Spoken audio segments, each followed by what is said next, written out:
ഇന്ത്യയുടെ ആഭ്യന്തരമന്ത്രി അമിത് ഷാ ഭരണഘടനാ ശില്പി ഡോക്ടർ ബി.ആർ. അംബേദ്കർക്കെതിരെ നടത്തിയ പരാമർശം അങ്ങേയറ്റം അവഹേളനപരവും അപലപനീയവുമാണെന്ന് ഉറപ്പിക്കാൻ ഒരു ഇന്ത്യൻ പൗരനും രണ്ടാമതൊന്നും ആലോചിക്കേണ്ടി വരില്ലെന്നാണ് ഇപ്പോഴത്തെ സംഭവ വികാസങ്ങൾ തെളിയിക്കുന്നത്. അമിത് ഷാ ചെയ്തതുപോലെ അവഹേളിച്ചോ പരിഹസിച്ചോ പറയേണ്ട ഒരു പേരല്ല ബാബാ സാഹിബ് ഡോക്ടർ ബി.ആർ. അംബേദ്കർ എന്നത്. ആരായിരുന്നു അംബേദ്കർ എന്നതും അദ്ദേഹത്തോട് സംഘപരിവാർ സ്വീകരിച്ച നിലപാട് എന്തായിരുന്നു എന്നും അറിഞ്ഞിരിക്കേണ്ട സമയമാണിത്. അമിത്ഷായുടെ പരാമർശത്തിൽ പ്രതിപക്ഷം പാർലമെന്റിന് അകത്തും പുറത്തും കടുത്ത പ്രതിഷേധമാണ് നടത്തുന്നത്. ഇതിനെ കായികമായി നേരിടാൻ ഭരണപക്ഷ എംപിമാർ തയ്യാറെടുത്തതോടെ പാർലമെന്റ് വളപ്പിൽ കാര്യങ്ങൾ കഴിഞ്ഞ ദിവസം കയ്യാങ്കളിയിലേക്ക് എത്തുകയും ചെയ്തു. ഏറ്റവും ഒടുവിലായി വിഷയത്തിൽ പ്രതിപക്ഷ നേതാവ് രാഹുൽ ഗാന്ധിക്കെതിരെ അവകാശ ലംഘന നോട്ടീസ് നൽകിയിരിക്കുകയാണ് ബി.ജെ.പി. എന്തായിരുന്നു അമിത്ഷാ നടത്തിയ വിവാദ പരാമർശം? രാജ്യസഭയിൽ ഭരണഘടനാ ചർച്ചയിൽ മറുപടി പറയവെയാണ് അമിത്ഷാ ആക്ഷേപ പരാമർശം നടത്തിയത്. ഇപ്പോൾ പ്രതിപക്ഷം അംബേദ്കർ അംബേദ്കർ എന്ന് ആവർത്തിച്ച് ഉരുവിട്ടുകൊണ്ടിരിക്കുകയാണെന്നും ഇത്രയും ദൈവനാമം ഉരുവിട്ടിരുന്നെങ്കിൽ 7 ജന്മം സ്വർഗത്തിൽ പോകുമായിരുന്നു എന്നുമാണ് അമിത്ഷാ പറഞ്ഞത്. പരിഹാസരൂപേണെ അംബേദ്കർ അംബേദ്കർ എന്ന് ആവർത്തിച്ചു പറഞ്ഞായിരുന്നു ഇന്ത്യയുടെ ആഭ്യന്തരമന്ത്രി ഭരണഘടനാ ശില്പിക്കെതിരെ പരാമർശം ഉന്നയിച്ചത്. ഇതോടെയാണ് പ്രതിപക്ഷം പ്രതിഷേധം ആരംഭിച്ചത്. അമിത്ഷായെ പ്രതിരോധിക്കാൻ ബി.ജെ.പി. എംപിമാരും പ്രധാനമന്ത്രി നരേന്ദ്രമോദി തന്നെ നേരിട്ടും രംഗത്തിറങ്ങിയെങ്കിലും ഫലമൊന്നും ഉണ്ടായില്ല. അംബേദ്കറും സംഘപരിവാറും നടന്ന വഴികൾ എന്തായിരുന്നെന്ന് കൂടി നമുക്കൊന്ന് നോക്കാം. സംഘപരിവാറിനെ നയിക്കുന്ന ഹിന്ദുത്വയുടെ ആദർശ ഗ്രന്ഥമാണ് മനുസ്മൃതി.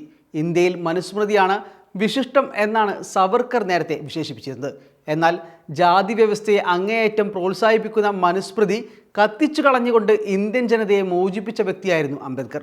അംബേദ്കറെയും അദ്ദേഹത്തിൻ്റെ രചനകളെയും എന്നും പരസ്യമായി വിമർശിച്ചവരായിരുന്നു ജനസംഘത്തിൻ്റെയും ബി.ജെ.പിയുടെയും ആർ.എസ്.എസിൻ്റെയും എല്ലാം പ്രമുഖ നേതാക്കൾ.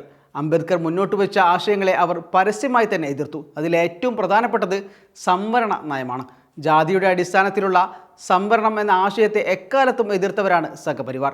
ഇപ്പോഴത്തെ ആർ.എസ്.എസ് സംഘചാലക് മോഹൻ ഭഗവത് തന്നെ ഇതിനെ പരസ്യമായി ചോദ്യം ചെയ്തിട്ടുമുണ്ട്. സംഘപരിവാർ ഉൾപ്പെടെ ഹിന്ദു രാഷ്ട്രത്തെ ആവശ്യപ്പെടുന്ന പരിപാവനമെന്നും പുണ്യകരമെന്നും കരുതുന്ന ചാതുർവർണ്ണ വ്യവസ്ഥയെ ഹിന്ദു വേദാതി ഗ്രന്ഥപാഠങ്ങളെ ഡൈനാമൈറ്റ് വെച്ച് തകർക്കണമെന്ന് എഴുതിയ വ്യക്തിയാണ് അംബേദ്കർ. അനിഹിലേഷൻ ഓഫ് കാസ്റ്റിലാണ് അംബേദ്കർ ഇപ്രകാരം എഴുതിയിരിക്കുന്നത്. ഈ അംബേദ്കറെ ഹിന്ദുത്വവാദികൾ എങ്ങനെ ഭയപ്പെടാതിരിക്കും? ഹിന്ദുരാഷ്ട്രം യാഥാർത്ഥ്യമാക്കാൻ ദലിതരുടെ പിന്തുണയില്ലാതെ സാധ്യമല്ലെന്ന ആർ.എസ്.എസിൻ്റെ ഒടുവിലത്തെ തിരിച്ചറിവാണ് ഈ അടുത്ത കാലത്തായി അംബേദ്കർ എന്ന നാമം കൂടി ഉച്ചരിക്കാൻ അവരെ പ്രേരിപ്പിച്ചത് തന്നെ. പ്രധാനമന്ത്രി നരേന്ദ്രമോദി അധികാരത്തിലെത്തിയത് മുതലാണ് ബി.ജെ.പി. സവർക്കർ, ദീൻദയാൽ ഉപാധ്യായ, ശ്യാം പ്രസാദ് മുഖർജി എന്നിവർക്കൊപ്പം അംബേദ്കറുടെ പേരും ഉച്ചരിച്ചു തുടങ്ങിയത്. പക്ഷേ എത്രയൊക്കെ പറഞ്ഞാലും ഇടയ്ക്കെങ്കിലും അവരുടെ ഉള്ളിലെ വെറുപ്പ് ഇപ്പോഴത്തെ അമിത്ഷായുടെ പരാമർശം പോലെ പുറത്തു ചാടും. അംബേദ്കറെ കോൺഗ്രസ് മുസ്ലിം വിരുദ്ധനായി സ്ഥാപിക്കുക എന്നത് സംഘപരിവാറിൻ്റെ നിലവിലെ അജണ്ട കൂടിയാണെന്ന് തിരിച്ചറിയേണ്ടതുണ്ട്. സ്വാതന്ത്ര്യ സമരകാലം മുതൽ ആർ.എസ്.എസ് സ്വീകരിച്ചു വന്ന നയത്തിൻ്റെ വ്യതിയാനമായിരുന്നു ഇത്.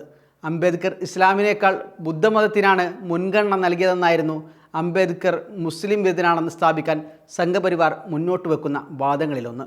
എന്നാൽ ബഹിഷ്കൃത് ഹിതകാരിണി സഭ എന്ന പ്രസ്ഥാനത്തിൻ്റെ മുഖപത്രമായി അംബേദ്കർ മറാത്തിയിൽ ആരംഭിച്ച പത്രമായ ബഹിഷ്കൃത് ഭാരതിൽ ഇസ്ലാമിനെക്കുറിച്ച് നിരവധി ലേഖനങ്ങൾ അംബേദ്കർ പ്രസിദ്ധീകരിച്ചിരുന്നു.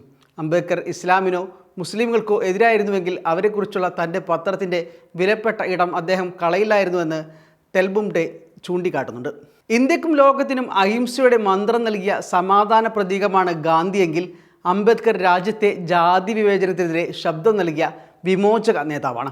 ഗാന്ധി ഇന്ത്യക്ക് സ്വാതന്ത്ര്യം നൽകിയപ്പോൾ ഇന്ത്യയെ ഭരണഘടനയിൽ അധിഷ്ഠിതമായ ഒരു ജനാധിപത്യ രാഷ്ട്രമാക്കി രൂപപ്പെടുത്താൻ നേതൃത്വം നൽകിയ വ്യക്തിയാണ് ഡോക്ടർ ബി.ആർ. അംബേദ്കർ. ഇരുവരെയും എന്നും വെറുപ്പിൻ്റെ കണ്ണിലൂടെ മാത്രം നോക്കി കണ്ടിട്ടുള്ളവർക്ക് മാത്രമേ അവരെ പരിഹസിച്ചും അപഹസിച്ചും സംസാരിക്കാനാവൂ.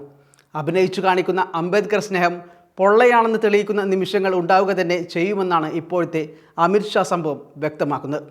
ഭരണഘടനാ ശില്പിയെ പരിഹസിക്കുന്ന ആഭ്യന്തരമന്ത്രി ഒരു രാജ്യത്തിനും ഭൂഷണമല്ല എന്നുകൂടി ഈ അവസരത്തിൽ ഓർമ്മിപ്പിക്കട്ടെ.